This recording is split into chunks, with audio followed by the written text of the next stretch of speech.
ხო, ჩემთვის კითხვა ღიაა და მე მგონი ყველასთვისაც კითხვა ღიაა, იმიტომ რომ ეხლა BBC-ის გამოძიების ადეკვატური პასუხი არ არის რუსის გამოქვეყნებული ინფორმაცია. თავდაპირველად ცხადი იყო, რომ დინარაძე კობახიძის ჩადენილ დანაშაულს არ გამოიძიებდა და თავდაპირველად ცხადი იყო ისიც, რომ თუ გვინდოდა რომ ეს საქმე გამოძიებულიყო, მას დაჭირდებოდა ნეიტრალური მიუკერძოებელი საერთაშორისო ექსპერტების ჩართვა. პასუხი კითხვებზე გაცემული არ არის, შესაბამისად ეს მოთხოვნა კიდევ ძალაში. და მე იმედი მაქვს, რომ საერთაშორისო საზოგადოება ივანიშვილის ხელისუფლებასთან ყველა ინტერაქციაში მოითხოვს, რომ საქართველოს მთავრობა უმოწმოს კითხვას რა რითი მოწამლა საკუთარი მოსახლეობა. გასაგებია, რომ დღეს და ხვალ ესენი გამოძიებას არ ჩაატარებენ, მაგრამ დანაშაული, რომელიც ჩადენილი არის იმდენად მასშტაბური, იმდენად შემზარავი, რომ ეს დანაშაული არ დარჩება გამოუძიებელი. ერთია რომ არჩევნებს აყალბებ, გაყალბებული არჩევნების გადაფარვა შეიძლება რომ მე ჩაატარო თავისუფალი არჩევნები და მაშინ აღარ გაგიხსენებენ აყალბებულს.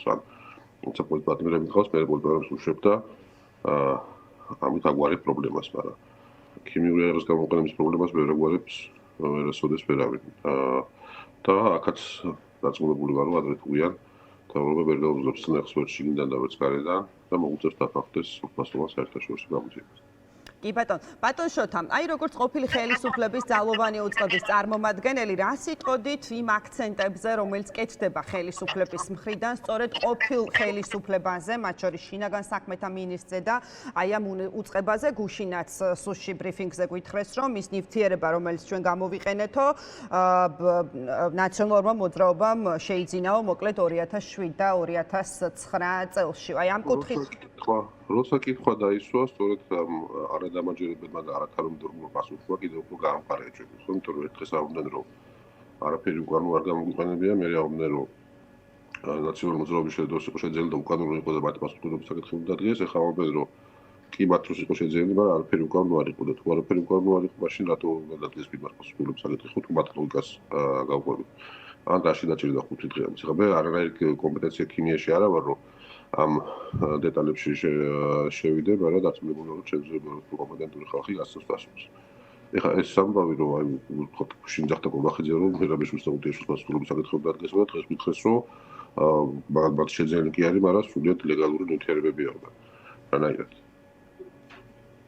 კი ბატონო, და ასე მინდა გკითხოთ ბატონ შოთა, რა პროცესები უნდა მოჰყვეს ამას? მე ვგულისხმობ იმ ნაწილს, რომ რაღაცა ის სუსის 5 დღიანი გამოძიებით, რომ არ დახუროს თავად ხელისუფლება ეს საკითხი. ამისთვის რა არის საჭირო, როგორ ფიქრობთ? იმიტომ რომ დღემდე მეც თქვენ და დარწმუნებული ვარ 10,000-ობით ადამიანს არ აქვს კითხვაზე პასუხი რეალურად რითი მოწამლეს ადამიანები, მშვიდობიანი დემონსტრანტები. ხო, აი რა არის ამისთვის გასაკეთებელი, რომ დღის წესრიგიდან არ მოიხსნას ეს საკითხი?